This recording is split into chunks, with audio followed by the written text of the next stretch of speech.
Mtumishi wa Mungu Faustin Munishi. Nimekuja hapa purposely kumpongeza mtumishi wa Mungu Askofu Gwajima. Kauli yake aliyoitoa hivi karibuni imenifanya nije hapa nimpongeze. Sasa utaniuliza, wewe Munishi, si ni wewe ulimkosoa Askofu Gwajima alipoingia katika siasa na akachaguliwa kuwa mbunge? Vipi leo unampongeza? Ndiyo, ni mimi niliyemkosoa alipoingia katika bunge, nikimwambia kwamba wewe ni mtumishi wa Mungu na ukiingia kwenye siasa utakuwa umechanganya injili na siasa. Kwa hiyo ujihadhari ukiwa ndani ya siasa wasikumeze. Na kweli muda umekuwa mwalimu mzuri sana. Gwajima ameingia kwenye siasa, amekuwa mbunge, tena amechaguliwa kwamba ni mmoja kati ya watu kamati ya NEC, ile kamati kubwa kabisa ya chama cha CCM, na akiwa na vyote hivyo ndani ya CCM akathubutu kutoa kauli aliyoitoa kuikosoa serikali ya Mama Samia, akiuliza, huu utekaji utaendelea mpaka lini? Unapaswa kukoma.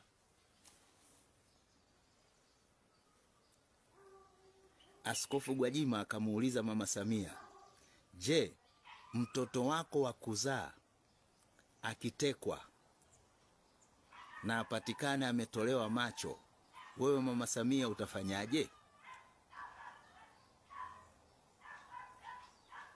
Kama hutoi tamko kwa watoto wa watu wengine wanapotekwa, na kama wewe sio mhusika mkuu wa utekaji unaoendelea Tanzania, na kama kweli nchi ya Tanzania imepotea kiusalama namna hiyo kwamba watu wanaweza wakatekwa, je, aliuliza Gwajima, sio mimi, mtoto wa Kassim Majaliwa waziri mkuu akitekwa apatikane ametobolewa macho, kwamba Tanzania hatuna sheria, kwamba Tanzania vyombo vya usalama havifanyi kazi, mtoto wa Kassim Majaliwa akikamatwa atekwe atolewe macho, mtasemaje?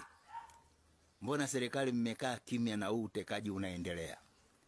Kauli ya Gwajima ni kauli ya kijasiri sana. Kwa hiyo nampongeza mtumishi wa Mungu huyo. Sasa si wewe ulimkosoa? Ndiyo, nimemkosoa, lakini sasa ameonyesha kwamba yeye bado ni mtumishi wa Mungu. Yuko kwenye siasa lakini bado ni mtumishi wa Mungu. Hata Musa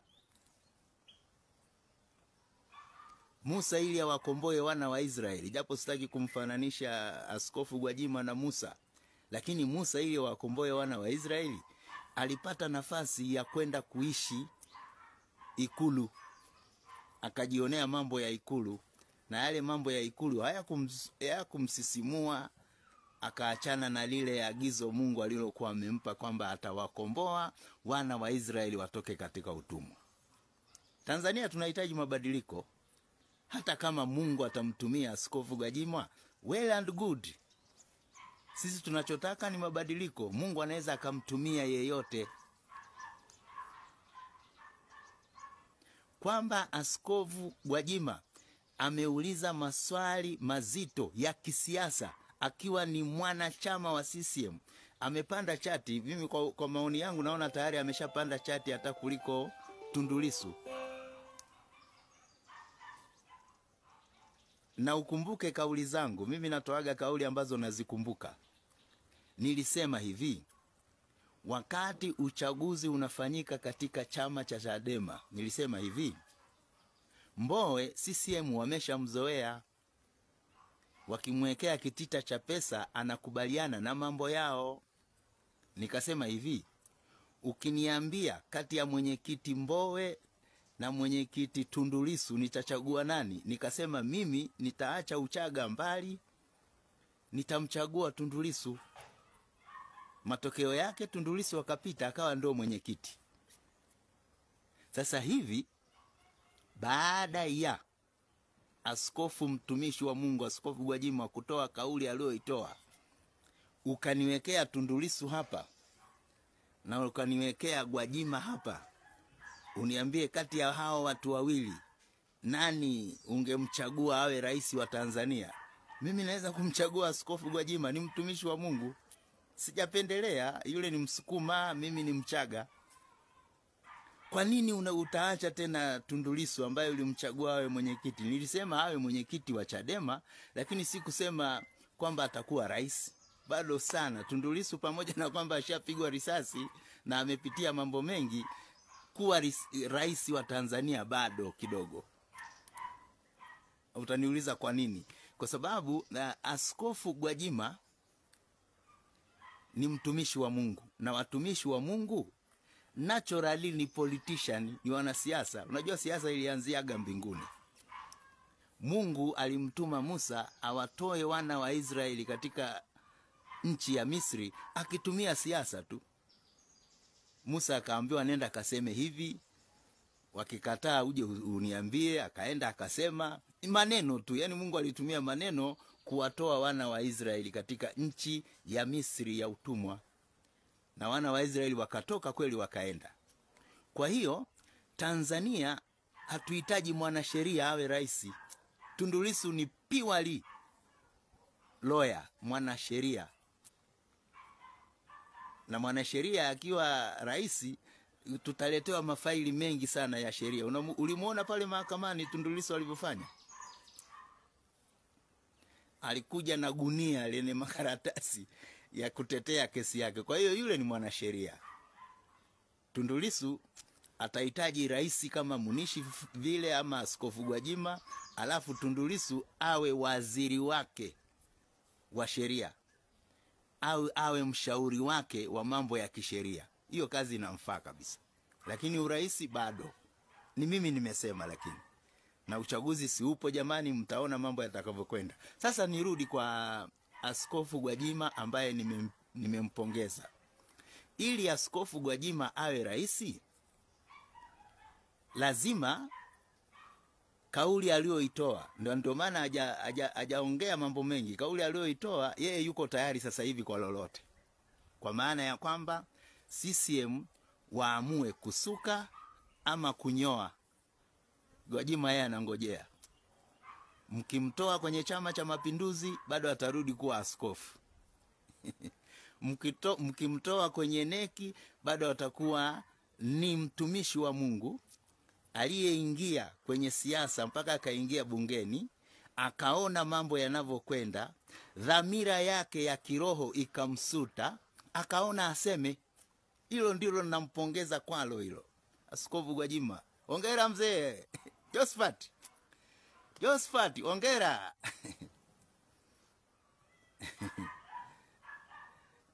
Wanasema chama kikubwa kama CCM kukitoa madarakani inabidi kazi kubwa sana. Na mimi naona huyu bwana askofu ashaingia ndani ya CCM. Ameshaingia mpaka kwenye neki yenyewe, yeye yuko pale. Ameshajua figisu. Yani ujanja unaotumika pale kwenye neki kumuingiza mtu ambaye hastahili. Na yeye kama mtu wa Mungu anaona tu. Aliona wakati neki ikimteua Mama Samia Suluhu Hassan kuwa ndiye mgombea pekee. Aliona jinsi watu walivyozuiliwa kuchukua fomu wasimpinge Mama Samia. Askofu anaona tu. Anasema jamani, si katiba ya CCM inasema mtu yeyote anaweza akachukua fomu ili huyu mama ambaye ni raia wa Zanzibar asiendelee kuwa rais wa Tanganyika, na katiba hataki kuibadilisha kwa sababu anajua udhaifu ulioko kwenye katiba. Sasa Askofu Gwajima anaona tu na ananyamaza. Mtumishi wa Mungu. Huwezi kuiba na ukamwambia mtumishi wa Mungu nyamaza. Hilo ndilo lilikuwa naliogopa mimi. Hiyo ndio ilikuwa hofu yangu, kwamba Gwajima akiingia pale akutane na wanasiasa, si watamwambia tuibe na yeye akubaliane nao. Hiyo ndio ilikuwa hofu yangu. Ndio maana nilimkosoa pale mwanzo, nikamwambia bwana, ile uaskofu uliokuwa nao ni mkubwa kuliko ubunge.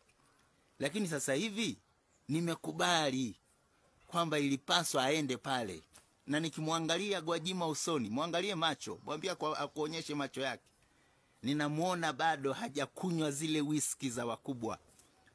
Anakutanaga na viongozi, wanafanya mikutano, na unajua viongozi wa kisiasa basi unajua bana, lazima wanywe kabia kidogo whisky. Lakini nikimwangalia Gwajima usoni, namuona mwili wake ni ule ule.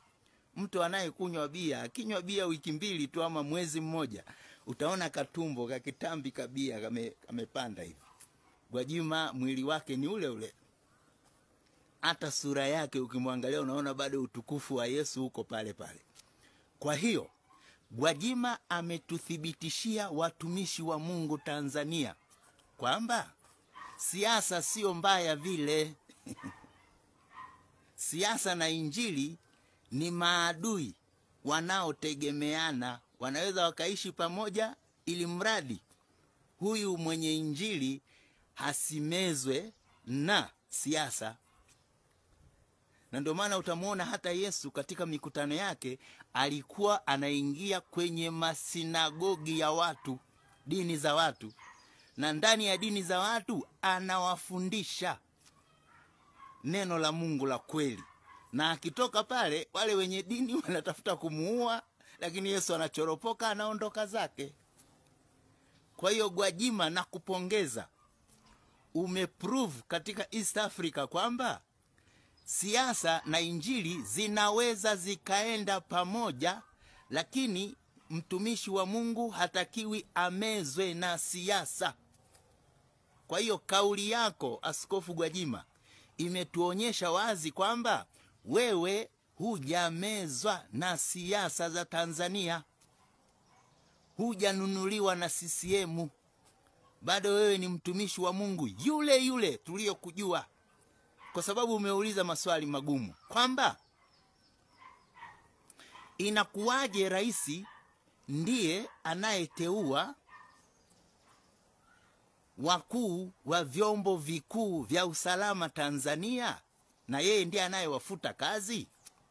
Je, hawa wakuu wa vyombo vya usalama Tanzania wakimuona rais, tuseme mfano, anataka kuiuza bandari ya Tanzania kwa wawekezaji wageni na maslahi pale yawe ni ya wageni sio ya Watanzania, hawa wakuu wa vyombo vikuu vya usalama Tanzania wana meno ya kukosoa rais?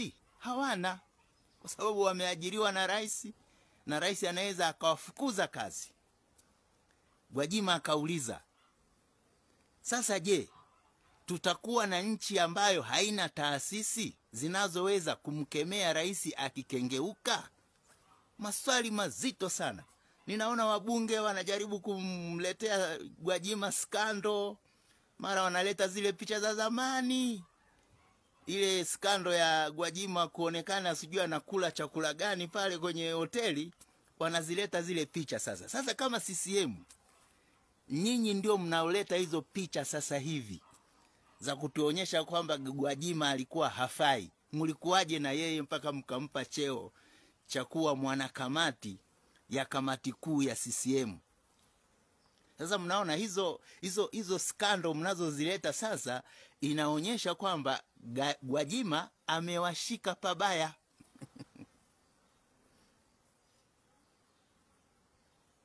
Na kauli ya Gwajima sasa inaonyesha kwamba adui yenu sasa, hata Mama Samia sasa amejua. Alikuwa amedhani adui yake ni Tundu Lissu. Tundu Lissu ni mwanasheria, we mwache aongee maneno ya sheria, mwachie huru afanye shughuli zake. Sasa adui wa CCM na adui wa Samia sasa hivi sio Tundu Lissu. Adui wa Samia kisiasa ni huyu aliyejitokeza ndani ya CCM.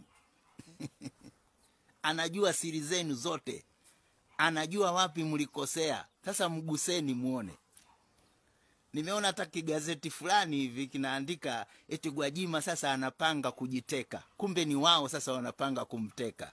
Lakini jaribuni, huyo ni mtumishi wa Mungu, na kama Mungu anataka kumtumia alete mabadiliko Tanzania, msijaribu kumgusa. Hiyo nawapa, mimi ni mtumishi wa Mungu, najua mambo ya Mungu yanavyokwenda.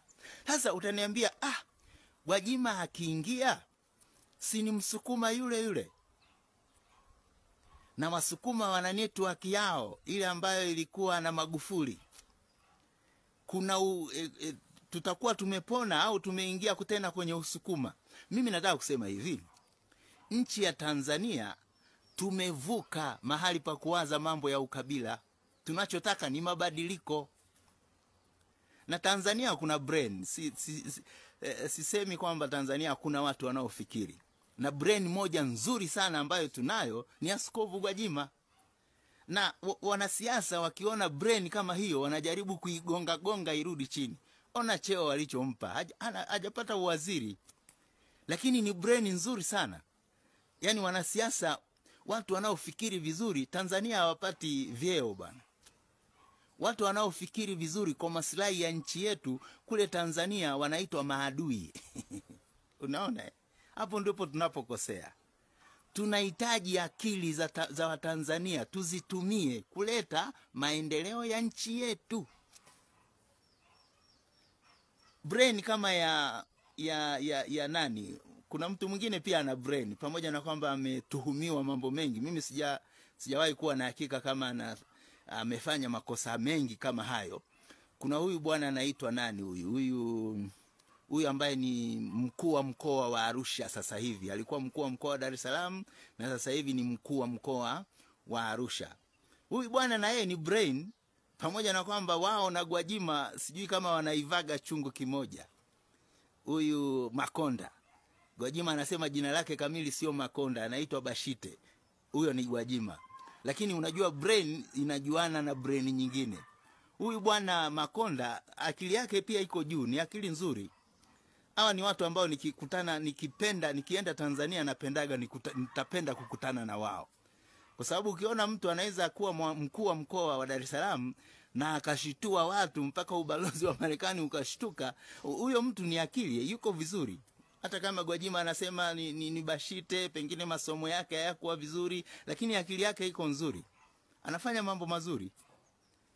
Akiwekwa mkuu wa mkoa kila mtu atajua.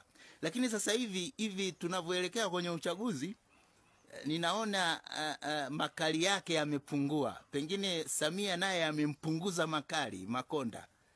Amejua kwamba Makonda anaweza kupewa kitu kadogo hivi akakalima na akachukua zile sifa zote.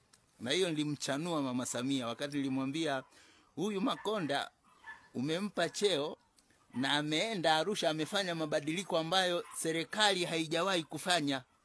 Kwa hiyo unafikiri kisiasa watu wa Arusha watampenda nani, Samia au Makonda? Sasa Mama Samia naona alishtuka, sasa amepunguza makali ya Makonda. Lakini ile ni brain, iko sawa ile. Yuko sawa ile. Askofu Gwajima yuko sawa zaidi. Aya, kuna mzee mwingine ambaye pia nikienda Tanzania, Dar es Salaam, nataka kumuona. Huyu mzee Wasira huyu. Huyu mzee Wasira pamoja na kichwa yake kubwa ile kichwa ina akili nyingi yule mzee. Na inawezekana yule mzee ndio engine inayoendesha CCM. Yaani siku atampoteza yule mzee CCM itayumba. Kwa hiyo yule mzee pia nitataka nimuone, nimuulize mzee, hivi asubuhi ukiamka unakulaga nini? Na mchana unakulaga nini? Maana wewe ulikuwepo wakati wa Nyerere. Nyerere akaondoka akakuacha. Tena sio kuondoka tu, aliondoka kwenye siasa yeye akakuacha. Tena ameondoka duniani amekuacha wewe. Na watu wanasema watu wazito sijui wana ugonjwa wa sukari, watu wanene sijui wana ugonjwa wa pressure. Wewe haya magonjwa yote uyapati, unakulaga nini mzee? Wasira nitataka kumuona sana. Pengine anakula ugali wa mtama nini? Tataka nimsalimie, nimuulize, namkosoaga ndio. Na ana ubabe wake ndio. Lakini kinachomfanya adumu na huo ubabe ni akili ambayo Mungu alimpa. Kwa hiyo yeye ni brain kubwa Tanzania. Na huyo mzee hata akimkosoa Martha Karua yule wa Kenya, alisema tunamuheshimu huyo mama. Kwa sababu huyo mzee pamoja na kwamba asingependa Martha Karua aingie Tanzania, asikilize kesi ya Tundu Lissu, atoe makosa ya kisheria, lakini alisema anamheshimu Martha Karua. Kwa nini? Kwa sababu Martha Karua ni mwanasiasa, Martha Karua ni mwanasheria, Martha Karua ameanzisha chama chake cha kisiasa. Hebu tutoke huko kwanza, turudi kwa huyu ninayempongeza, Askofu Gwajima. Ili awe rais, anatakiwa afanye nini kwa sasa? Haraka haraka angetakiwa awe mesajili chama chake cha kisiasa, na chama hicho cha kisiasa cha Gwajima kitawazoa watu kutoka CCM, wale wote waliokuwa katika mrengo wa Magufuli mwenda zake. Mpaka leo, mpaka kesho, kuna watu hawaamini kwamba kifo cha Magufuli kilikuwa ni kifo cha kawaida. Kuna watu wanaamini kwamba kuna watu walipanga njama ili mzee yule aondolewe, ili wachukue madaraka. Kuna watu mpaka leo wanaamini hivyo. Mimi siamini hivyo. Naamini Mungu alitoa na Mungu ametoa. Mungu alitoa na Mungu akatoa. Hivyo mimi ndivyo ninavyoamini, kwamba ilikuwa ni kawaida, ni kifo cha kawaida. Kwa sababu hizo wanazosema wengine sijui Magufuli aliuawa nini. Na Magufuli pia nilimkosoa kwa mambo mengi, lakini Magufuli pia alikuwa brain nzuri kwa Tanzania. Alikuwa ni mtu anayejali rasilimali za Tanzania ziwe mikononi mwa Tanzania. Kuna makosa yake madogo madogo. Mtu akikukosoa haina maana na kuchukia. Si ni mimi nilimkosoa Gwajima? Si ni mimi sasa niko hapa nampongeza kwa hatua aliyochukua? Kwani nitakuwa mtu wa kukosoa tu mpaka kesho kutwa? Sasa Gwajima akitaka kuwa rais, awe tayari amesajili chama chake cha kisiasa. Hicho chama kitawazoa wote timu Magufuli ndani ya CCM, na kitawazoa hata watu wa upinzani waingie ndani. Hiyo ni njia moja ambayo inaweza ikaleta mabadiliko Tanzania. Kwa hiyo Gwajima afanye hivyo haraka. Na hata mimi sijawahi kujiunga na chama chochote cha kisiasa, lakini Gwajima akianza chama cha kisiasa nitajiunga.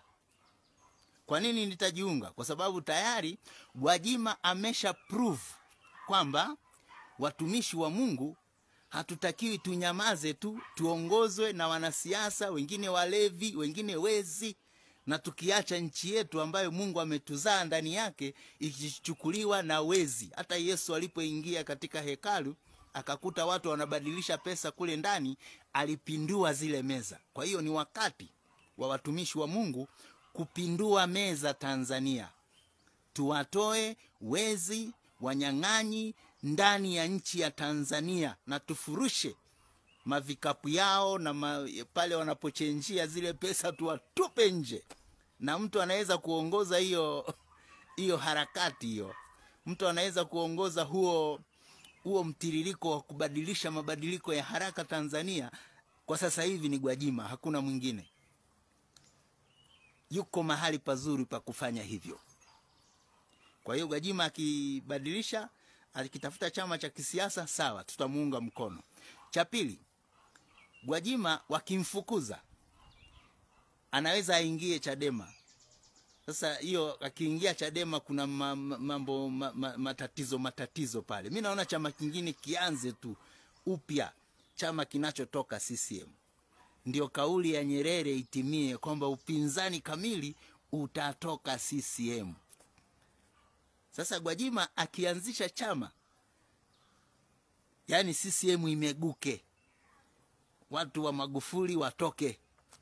Watu ambao hawapendi uongozi wa mama kutoka Zanzibar watoke. Watu ambao wanasema rais wa Zanzibar, mama wa Zanzibar, raia wa Zanzibar atatawalaje Tanganyika, watoke. Hao wakitoka, tuanze chama ambacho ni rangi ya kijani. Sasa tuvue gwanda la kijani, nitawaonyesha nguo mtakayovaa. Alafu chama hicho kama kimesajiliwa tayari, kisimamishe mgombea. Kama ni Gwajima asimame, kama ni mimi nisimame. Liwalo na liwe bwana, kwani iko nini? Nchi si ni yetu hii. Yeyote atakayesimama, akisimamishwa Gwajima tunamuunga mkono. Sasa hiyo tutatoboa Tanzania. Lakini hii ya Chadema nini, unaona Chadema wanavyofurugwa. Sasa hivi hata wajielewi, maana lengo la Samia ilikuwa kuvuruga Chadema ili abaki yeye. Lakini Mungu naye ni nani?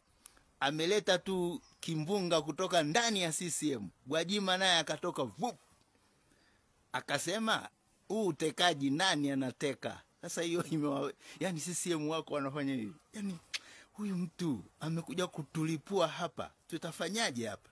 Sasa hivi CCM vichwa moto. Niachia hapo, mengine nitaongea baadaye, lakini nimalizie kwa kusema Askofu Josephat Gwajima, pongezi, hongera, umefanya kazi nzuri sana. Umeuliza maswali ya msingi.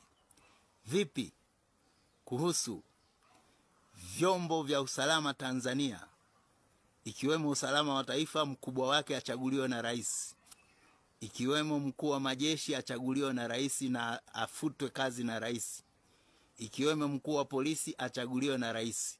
Kauli hiyo ya Gwajima inaitisha katiba mpya kwa nguvu, kwa force kubwa sana. Tunahitaji katiba mpya.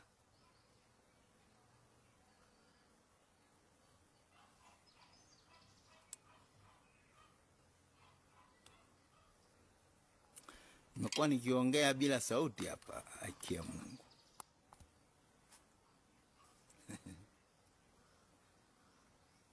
Kauli hiyo ya Gwajima inaitisha katiba mpya kwa force kubwa sana. Tumekuwa tukilalamika kwamba tunahitaji katiba mpya.